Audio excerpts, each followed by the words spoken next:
So this is a very simple, direct, ordinary suggestion that if you're sitting on a chair, there's no you that's sitting on the chair. There's just sitting on the chair.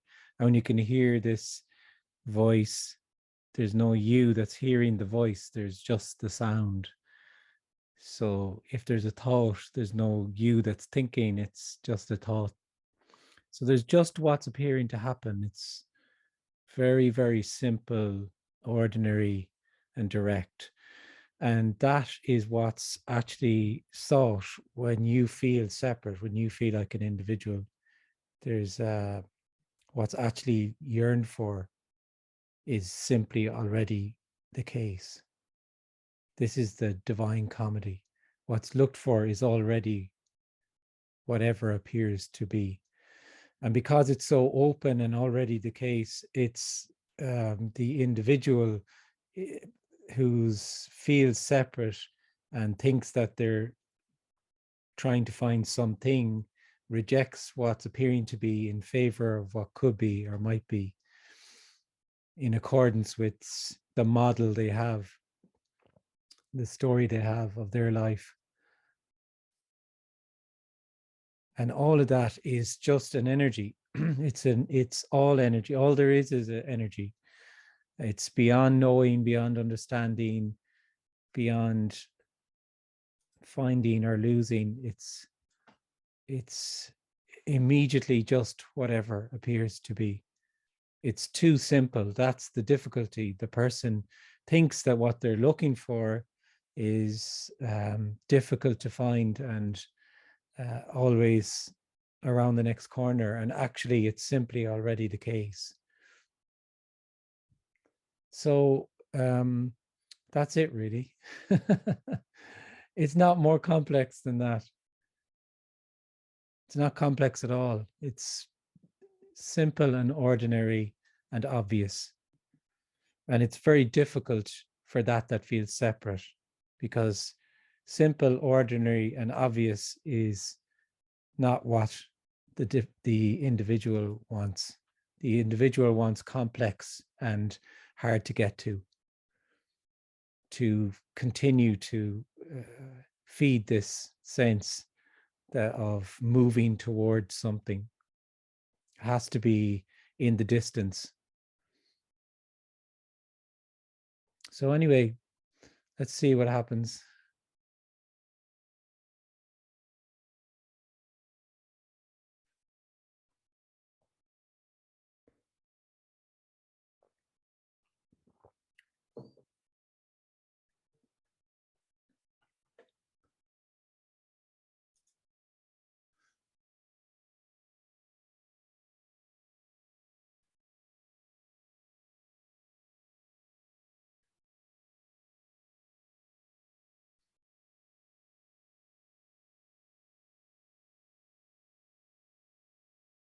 Alita, hiya. Hello, how are Hiya. you? Good, nice to see you. Yeah, good to see you. It's been a little while. Hmm. I have something that I think feeds into this, and I really want to hear your thoughts on it. I was watching a YouTube video from a speaker. It was an individual meeting with just one person who apparently appeared to be having a glimpse. And if you had just showed that video to me, I would have said, whoa, dude, it's the 60s all over again. He's dropped acid. Okay. There was not just the ordinary, there was changes in sensations and perceptions, a report of feeling tingly, and everything is shimmery and it's so beautiful and the colors are so bright, et cetera, et cetera. And I got to thinking about it because I have not had any glimpses, and I hope I don't ever have them, seriously. Although, yes, there is a little bit of jealousy, I have to admit that. But um, I get the message, I see the message, you know, it's all just nothing being everything. It's all what I am now calling indescribable boundlessness. Oh, I like it. Completely, isn't it beautiful? Yeah, it's Sounds complete good, Elite. spaciousness. Yeah, yeah, yeah, you can borrow it. I Thanks. didn't trademark it. Thank you. Yeah. Appreciate that. Oh, any day, yes. Mm. I also have a little sense of humor, so just to let you know. Sorry. It's just that some people, it's a little dry, or it's very dry and sarcastic, and a lot of times people don't understand I'm making a joke. So Mm. I have to just kind of forewarn you. But you started out by saying there's really no you there. You know, um, no one is sitting on a chair, no one is hearing my voice, blah, blah, blah. Um, so my my thought on it is I it, you know, in the storyline, okay, I think it would be better to focus on um things like there's no grasping, there's no seeking, there's no longing, rather than saying this person fell away. Mm. Because when I saw that video, all I could think of was, oh boy, the people that are still kind of struggling with seeing themselves as a separate me, they're going to see this video and see this blissed out person. And Mm. I want that. It's going to Yeah, of reinforce course. the, Yeah, yeah. But there's any amount of that stuff out there. Like, I mean, and you know, I guess all I would say really about it is that it's very ordinary. It's very, very, very. I can't convey how ordinary it is. Um, it cannot be described how ordinary it is, and it's also Mhm. nothing to do with an experience or a state.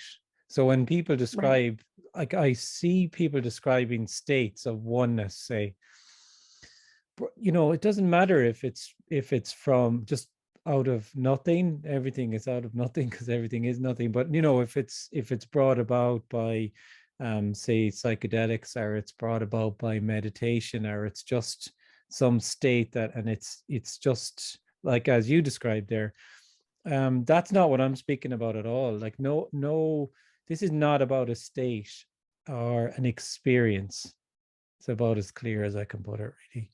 And most of what I hear, things like that, are just what they are is somebody describing some sort of experience like that, of maybe not being there, being at one with everything. Everything is more vibrant, so on, whatever words they use. And it's what they're describing is an experience or state.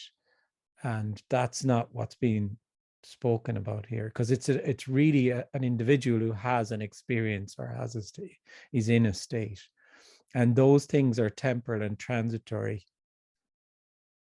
That's what they are, and it's yeah, just they don't mean anything.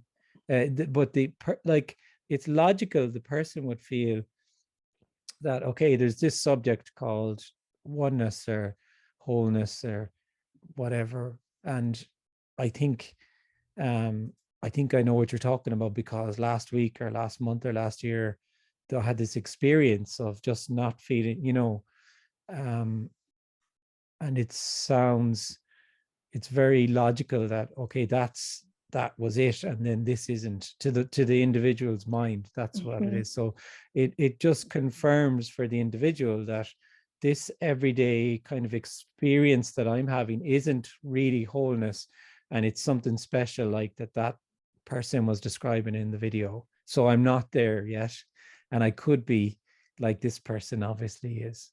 So all of that, just, it's very common. It's very seductive to people to hear that kind of stuff. It's fine. It's not right or wrong. It's just what's appearing to happen. yeah, But this is yeah. not about a state, or no experience or glimpse or state means it's of any significance. It's about, Like, yeah, go on, you go, sorry. Oh no, I was just gonna say, like I say, I hope I don't have that experience because I don't see it that way. I see it as this is all indescribable beauty and boundlessness and spaciousness. Oh yeah, yeah. And It's that's the focus for me, for yeah. this It's storyline nothing to person. do with any kind of experience at all. It's a person who has experiences. Yeah. Yeah. It doesn't matter. It's not. But of course, you see, the individual has an idea of what's being spoken of, um, and the it must be any concept that they have, it must be different to what's appearing to happen, so it must be kind of fireworky. It has to be, so yeah. But it could not be more ordinary. That's the big shock really for many. It's Hmm. just so ordinary and obvious and already the case. Sitting on a chair, sounds, yeah, and inescapable. Yeah. And in this storyline here, there still is a sense of um, being a person, but it's always in connection with that indescribable boundlessness, this just Mm, spaciousness sort of a thing. mm, Um, I am going to go do dishes and vacuum and do what, mm.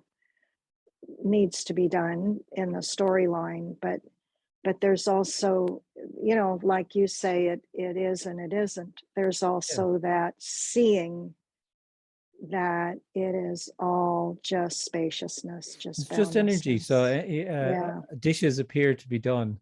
You've never Hmm. done them, and you've never vacuumed. Vacuuming appears to happen. Whatever it is, Hmm. it's incredible. It's Hmm. amazing that you. Isn't that just stunning? Nobody's ever done anything. Hmm.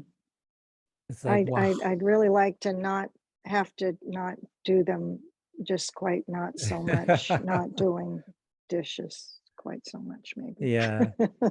Anyway, we just kind of that I seeing that video just really, I thought, wow, boy, this would be tough for someone that was kind of struggling with the message, I think. Yeah, I mean Thinking there that's isn't the even a way. message really. There's not. Yeah. You know what I mean? Hmm. There's just what's appearing to happen, and what's appearing to happen is mostly there's a sense of being a separate individual, and that's mostly fed by apparent other Hmm. individuals who tell people what it is they're looking for and how to get there, and Hmm. that's just what appears to happen. So Hmm. it's mostly all of that is that's the way it is, and that's just all a play Hmm. of light, and it all plays out Hmm. like it does. Hmm. Hmm. Mm. Yeah, I really like it, the a play of light. I think that really is such a beautiful description, because that's Mm. what it feels like that. Yeah, yeah. Yeah, yeah. Hmm. Thank you. Nice to see you. Thanks. Thank you. Good to see you.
Yeah. Hey, Kenneth. Yeah. I had a question about when you said it's just ordinary. Can you expound on that? That's hard to believe that Well, it's just ordinary. there is no ordinary or extraordinary, but the individual is dualism. So the individual is this dualistic play of good, bad, right, wrong, special, not special. So there's very much a kind of sense that, ordinary everyday happenings are just kind of, somewhat just ordinary and dull, and that there's little kind of peaks of specialness. And then there's throughout your life, there's big peaks, and throughout the week, there's little bits of specialness. And it's this kind of sense, that lived sense, that there's special, not special. And when that sense of being separate appears to collapse, then it's all of those opposites collapse. So there is actually nothing that's special or not special. There's just whatever's appearing to happen. So, So in a way, it's kind of, there's an easiness about it, like a flow.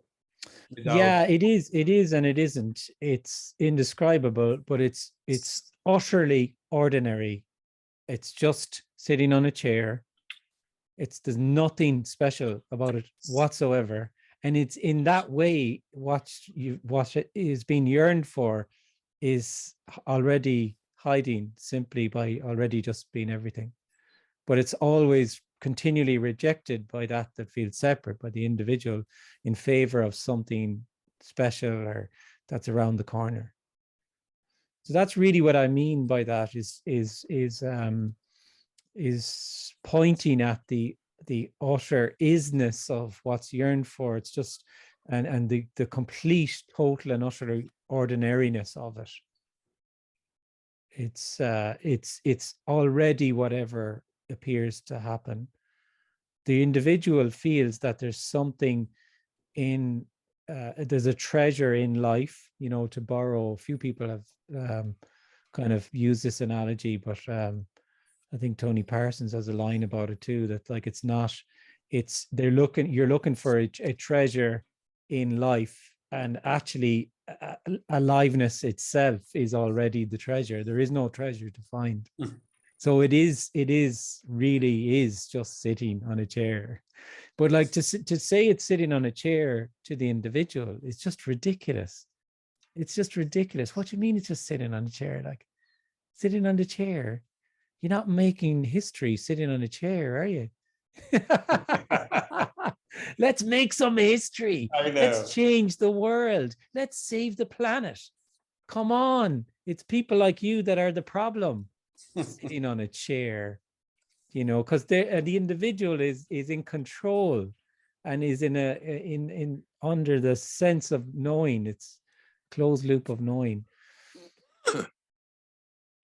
Yeah, I see what you mean. Now, when you say it's just ordinary, there's no expectations to change it or something. But at the same time, there must be an easiness or a flow. Well, I mean, it's indescribably different to feeling like an individual, and it's the same, and it's the same because there already is no individual. The individual is just an artificial addition. It's the same, and it's indescribably different. But it's not different in the way that the individual thinks it's different, because the individual can only really imagine if I feel like an individual and someone speaks in the way that's been spoken here, I would imagine that it's better than what I have. It has to be better, and it has to be easier. It's invariably kind of more comfortable, less pain and suffering, and easier. And that's kind of where the mind tends to go with the individual. They imagine a state of oneness where things are just better, basically easier, and in a flow and all, whatever idea. And the amazing thing is it's absolutely not what you think it is. It cannot be what you imagine it to be at all, because it cannot be imagined, because it's simply just, it's everything being nothing. It's so immediately just whatever is appearing to be. It cannot be known. It's the individual who lives in knowing and thinks they know it. Yeah. And that knowing is only an aspect of feeling separate. That's all it is. Yeah, one of the reasons I also asked, because to me, there's a very strong sense of yearning for something, call it love or whatever it is. And to me, that seems out of the ordinary, sort of, because the yearning is so strong and very exceptional from the normal day to day. And that's one of the reasons I asked that as well. Yeah, and this is the suggestion that actually what's being yearned for, surprisingly, is just whatever is appearing to happen. The sound, speaking, sensations, whatever. It's always just what's appearing to happen.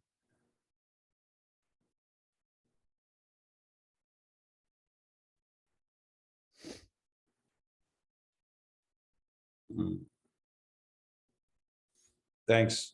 Thank you. Nice to see you.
Hi, Kenneth. Hi, Can Bart. you hear me? Hi. I have a question, Kenneth. Yeah, shoot. It's just what appears to happen, you said. Do you mean also what seems to happen, let's say, in the world, or just what appears to happen right here, right now? Without looking at what seems to happen in the world. Yeah, you don't have to concern yourself with the world. There, in a way, there is no one. There is and there isn't a world, but you think there's a world over there and there's a me here, that stuff is happening to me in immediately, and then there's other things happening to other people over there, and actually all there is energy, and that energy is boundless, whole, and it's nothing being everything. Okay, yeah. So it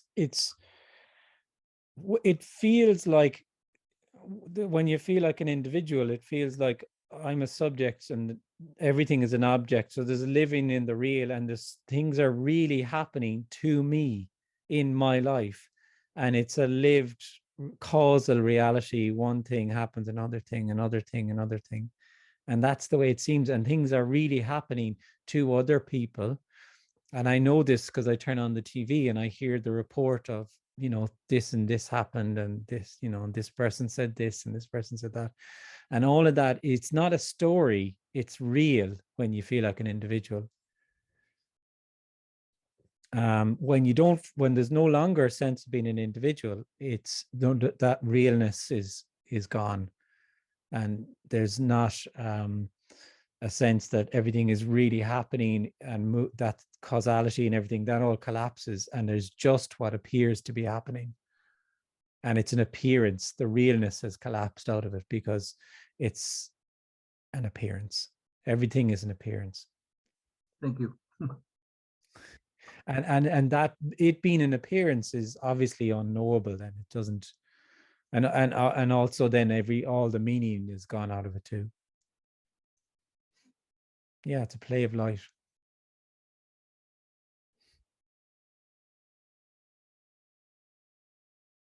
Oh, hi Max. Hiya. Hey Kenneth, how are you? Good. Hiya. Nice to see you. Good to see you. I wonder if you can talk about the motivation for action in the unified state when there's no self left, right? So when there is a self, obviously the motivation is always to get something, to control something, to change something, to organize something, to whatever, you know what I mean? In the separated self, because it has to get better or change stuff. But action happens even without the self, right? So is there motivation in the unified state? So it's not a unified state then. Or what you know what I'm saying?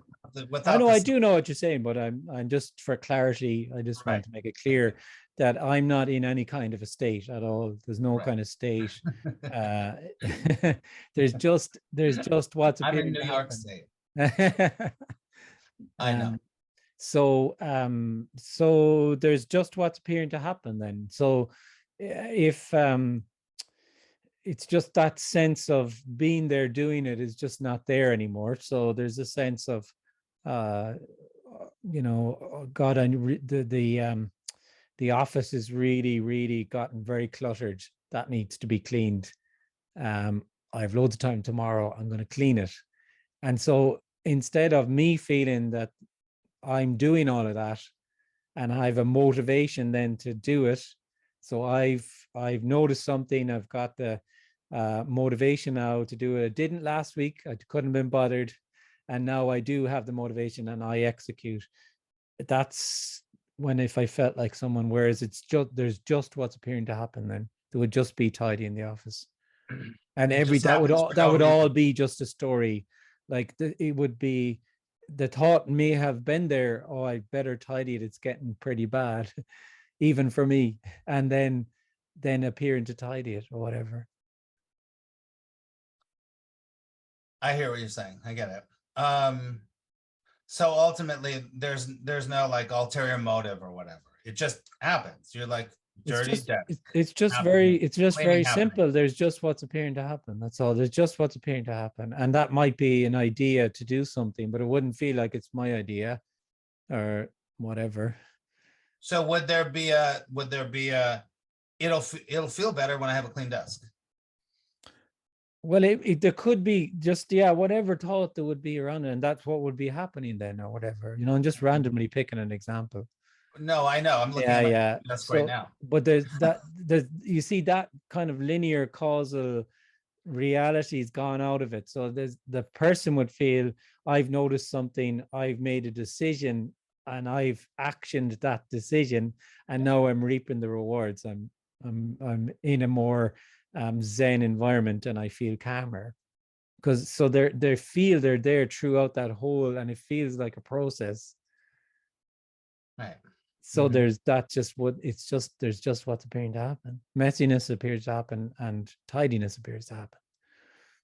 And there wouldn't be a sense that anybody has done anything or not done anything. Right. It's just, it can't be described. It's not but act like you know, things just appear to kind of happen or get done, and that's just the way it is. Yeah. I have that experience for sure. I have that experience for sure. Yeah. And at other times there's this experience that happens. It's like there's a sense of, oh, the self is trying to get something right now.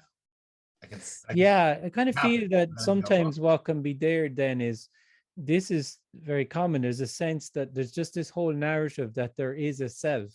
Right. And then there's like, I'm not saying that you are doing this, but to take from what you were saying in the beginning, like the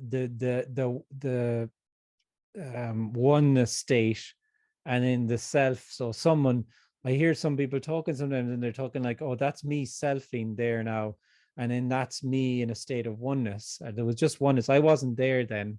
And then something, usually something, uncomfortable or negative could happen. And then they report that, oh, then I was back then and I said this and I did that. And then I was and it's all a story. It's all a story. There just simply is never anybody. There never is an individual. And the individual just imagines what it's like to not be an individual and kind of feels that some of their experiences or states are congruent with that, and then kind of has this narrative that they're going in and out, maybe. Sometimes,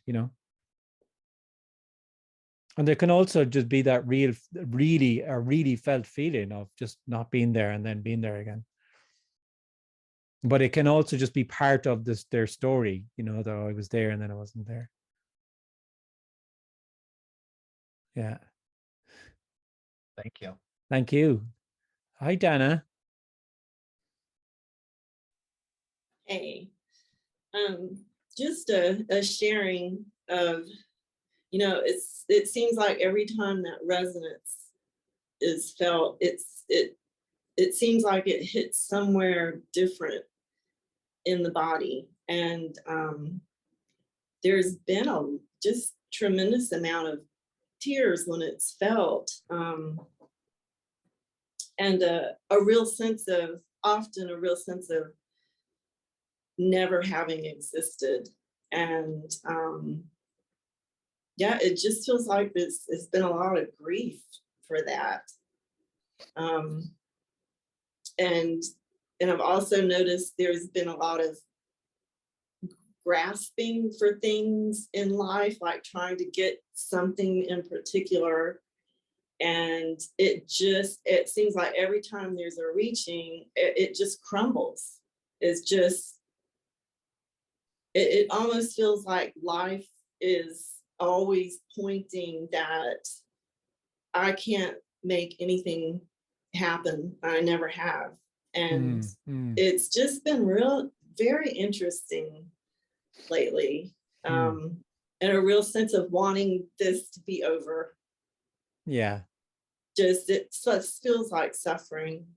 Yeah. I don't know if that's real common, but in the stories of people that have fallen away or whatever you call it. Just that just wanted to come out. So yeah. I mean, that's hold it in any longer. Yeah. Bursting out of you.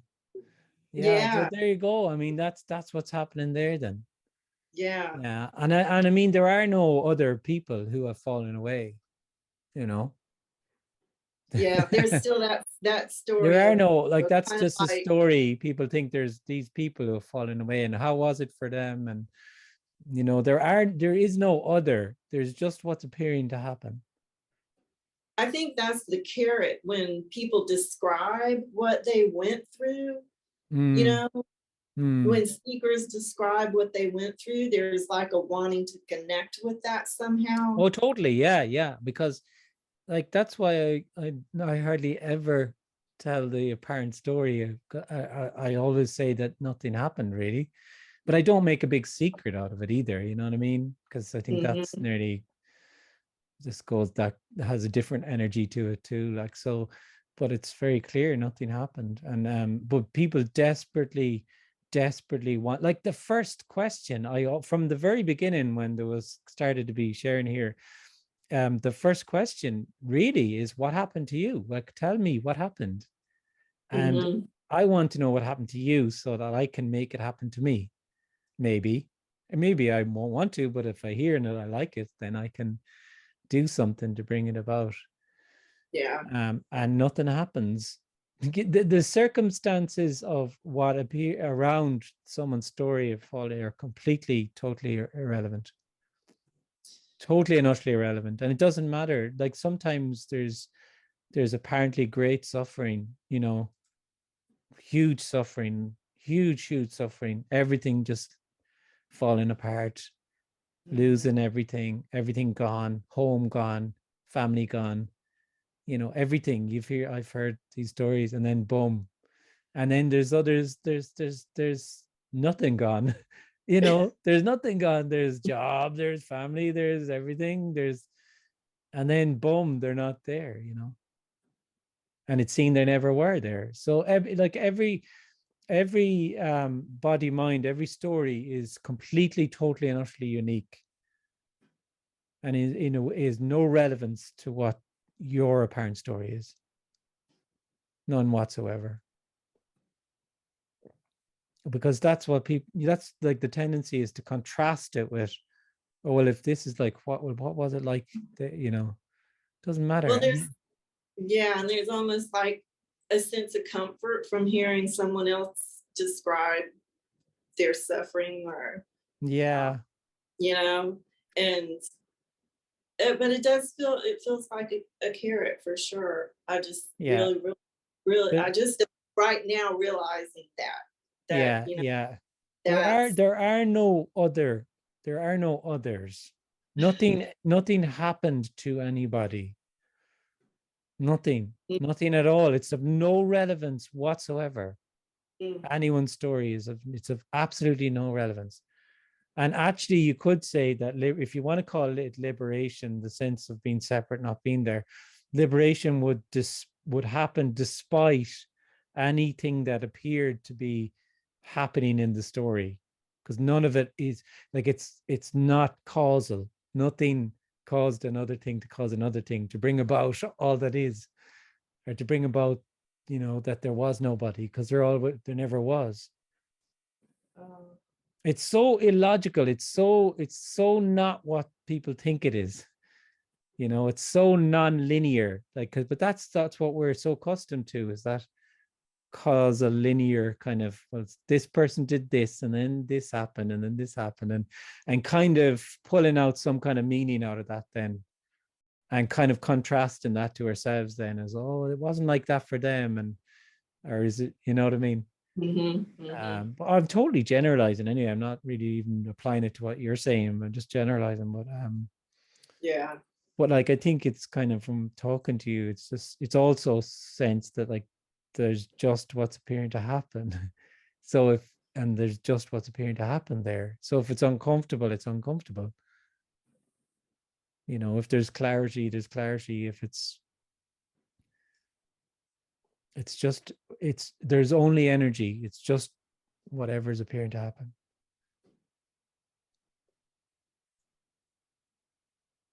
Yeah.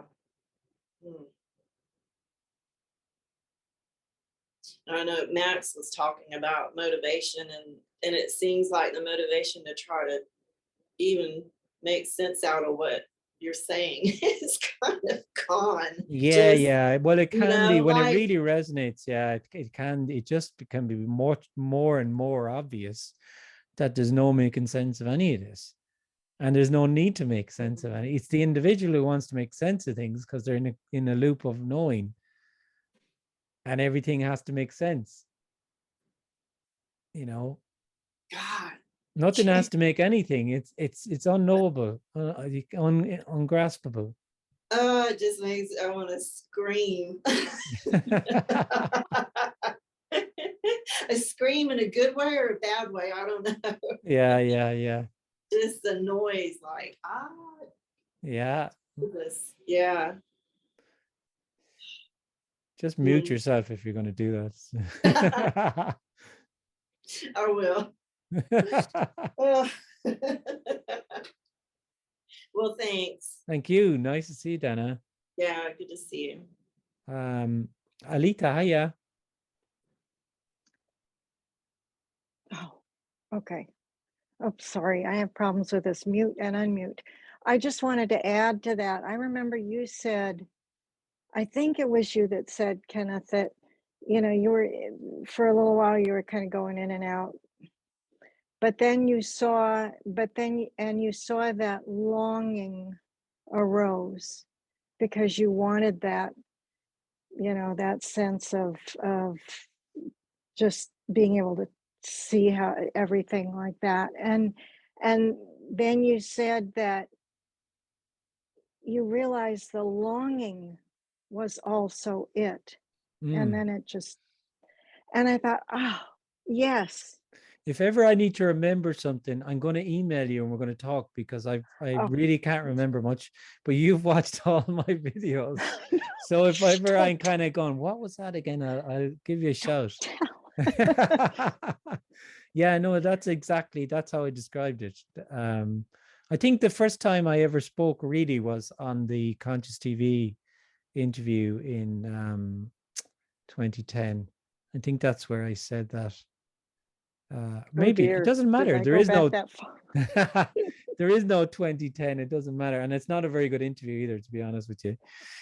Immediately I saw the interview and I said, oh, that's not what I meant, and that's not what I meant. But it was so gorgeous too, because it was also like, well, that's how it was and that's how it is. So but yes, completely, that it was this sense of longing and wanting what was seen, and then it was just this stunning realization for nobody that the longing, the longing itself was already it, like, because longing is just energy.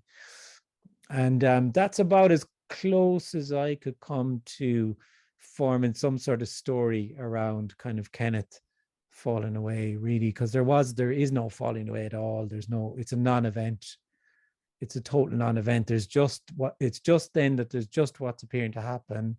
And there always was just what's appearing to happen. And then there doesn't seem to be that sense of separateness anymore. Mm-hmm. Or even if a sense of separateness was to arise, because anything could appear to happen, it was just another thing that appeared to happen. And then it was there until it wasn't there. So it wasn't a sense of separation for me then. There was just that sense of me. But this is impossible to describe, like it's just impossible, because it really nothing does happen. And this is just an illumination that this is nothing appearing to happen already. It can't be described, but that's not a problem, because it's just energetic anyway. So this whole sharing, if there's a readiness or an openness or something to what's being suggested here, it just resonates, and it's so obvious. It's childlike wonder, and childlike wonder is just, we all know childlike wonder. It's just a remembering what you already are. Everyone already is this already, because everyone knows this. I think for me, I like the idea of liberation is it's already thus. Yeah, absolutely. And it's like Dana was talking about, it just really wanting that. Well, it's the wanting. Of course it is. Yeah. It, that's it. Yes. And it's the suffering. That's it. Yeah, it's whatever is appearing, and then the freedom, the indescribable freedom of there just being whatever's appearing to happen is energy. So it doesn't matter anymore if it's really, it could be painful, horrible pain, and it's energy. And it's full on then, because there's just full on aliveness, and it's like that till it isn't. And then that sense of being somebody who has the pain falls away. Actually, people think the pain must be weaker when you're not there, but it's actually dampened down by you. Everything is dampened down by you. So everything is more full on. But that collapses. What collapses is that sense of the one who's pulling in pleasure and pushing away the pain, and that half alive feeling that, I like this, but I don't like this. And this constant kind of agitation with what appears to be happening as you try to keep the narrative glued together and feed the model of reality that you have. And there's always an invitation to see that that's completely empty. and there's no you there. But it doesn't matter anyway, because we're all going to die, you know, so it all falls apart anyway. And I think for me, it's been that it really doesn't matter. Just that the thought in the storyline of this really doesn't matter, and I've made it my whole life. I've made it so important. Oh yeah, and of course. It just doesn't matter, and it's like it's beautifully it's meaningless. Everything is so beautifully meaningless, and then we're serious about the whole thing, and we're locked into a loop of our own knowing, which is appearing to get more and more tighter and contracted. And crazier with it then. I mean, it just the craziness just does not end. It just gets worse and worse. I've been there. We just feel we can know everything to an absolute nth degree, and by knowing it, control it, of course. And then you see what you see then is this whole polarized play of light, where this need to control and overpower another and so on. Yeah, that's been really amazing. Yeah, it's funny. I mean, this is so the individual thinks they're looking for something fireworky and amazing and enlightenment and all of this, and they're imagining what it would be like, and actually what's actually yearned for is far beyond anything you could ever imagine, and yet it's totally ordinary. It's the absolute boundless beauty of sitting on a chair and just breathing, and not being the one who knows they're sitting on the chair and breathing, and you know, a sensation, a thought. It's just aliveness. Inescapable. When I was I don't want to hog the time, but when I was doing my Buddhist gig, I still am, but it's been kind of interesting being a part of that and listening to that. This gives you a different perspective. But my teacher used to say, "It's time for you to wake up." You know, I wasn't going to wake up. He says, "You need to wake up." Did he hit you with a big stick then, or? He wanted to. Luckily, he's on the other side of the country. Oh yeah. Yeah. But it just, you know, no, it's just the ordinary stuff. I never woke up. I just failed miserably. And that's the gorgeous thing about this communication is it doesn't have, like, this is one thing that some people notice very quickly about this when they hear this, that they attend meetings in person, or they attend on Zoom, and it's more obvious in person maybe because, you know, Zoom there's whatever amount of people, but it can be sensed very quickly that there's nothing expected or asked of you at all, and that you're not, because you're already not there. You're already there. Only just unconditional love. So if you feel there's a question, then you can ask a question. If you don't, there's no question, then that's what's appearing to happen. It doesn't matter. It's so gorgeous. Whereas, you know, with these, it's completely at odds with all of these communications that talk about oneness and wholeness, and have a methodology for which you can find it, you know, and it's time for you to wake up, and you need to wake up, and you need, because you so it's somebody speaking to somebody else about what they need to do to get somewhere. Just like they're all the same, because you're not there. So it's all it does is reinforce the story of you being a separate person. But if it's seductive in the story, and you feel, and the person is drawn into it, then they'll feel that, you know, and that's what's happening. Then it's not right or wrong, but that's the way it goes. Like, so 99.99% of them are all just messages that speak to you and prescribe whatever. And so the person knows they're not under any kind of threat at all, really. There's a safety in it. It's lovely. Oh yeah. They know they're safe when they're being taught and spoken to, and they know they're safe when they have to do all these steps to get through these levels. So that just feeds the whole thing lovely. Keep it coming. And it can just collapse very quickly, though. If it does, it can be very obviously empty. It can be seen to be very obviously empty, I should say, sorry. Mm-hmm. But at the heart of it is there are definitely, at the heart of it is this, what's been said here too, at the heart of many of these things, but then they're just overlaid with dogma, you know. Yeah. Well, Siddhartha talked about the true nature of reality. And but you know, there was no written language when he was alive. Yeah, and he wasn't alive. There was no Siddhartha. There was no Jesus. It's all a story. And I think, yeah, but some of the stuff that was said is so. clear. Yeah, absolutely. And some of the stuff Jesus said was very clear and non-dualistic in nature, and then overlaid. Yeah, absolutely. Yeah. Yeah. Well, thank you. Thanks, Alita. Hi, Lauren. We'll take one more and then.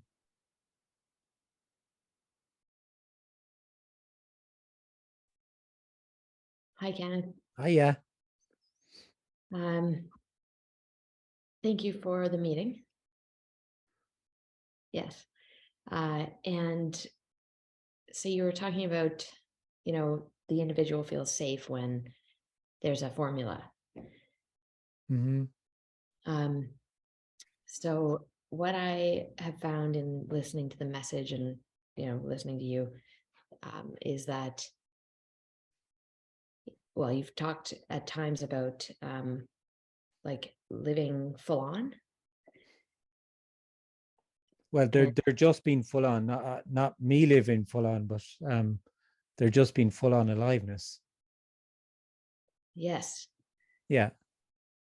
And I guess what I wanted to say or run by you is that, you know, like there were reasons why I was drawn to things like Eckhart Tolle. I could be peaceful. I could be, I don't know, like it seemed like socially acceptable or something. Oh yeah, I mean, and if it's like I once found him somewhat interesting and actually went to see him once, and I totally get that. I mean, if it's interesting, it's interesting. And it's yeah, it is what it is. Yeah. And like when I'm at these meetings, I feel an energy that is like more compelling than anything else. But then when what the effect it has is for me to sort of dismiss the old practices that seem to work. And so in between meetings, I'm just kind of like feeling very lost. So let's just differentiate the meetings. Are you talking about when you go to other meetings, or these meetings you feel lost, or which do you mean? Like the seeking energy in me. What I mean is any meetings from you, Jim, Tony, and Emerson.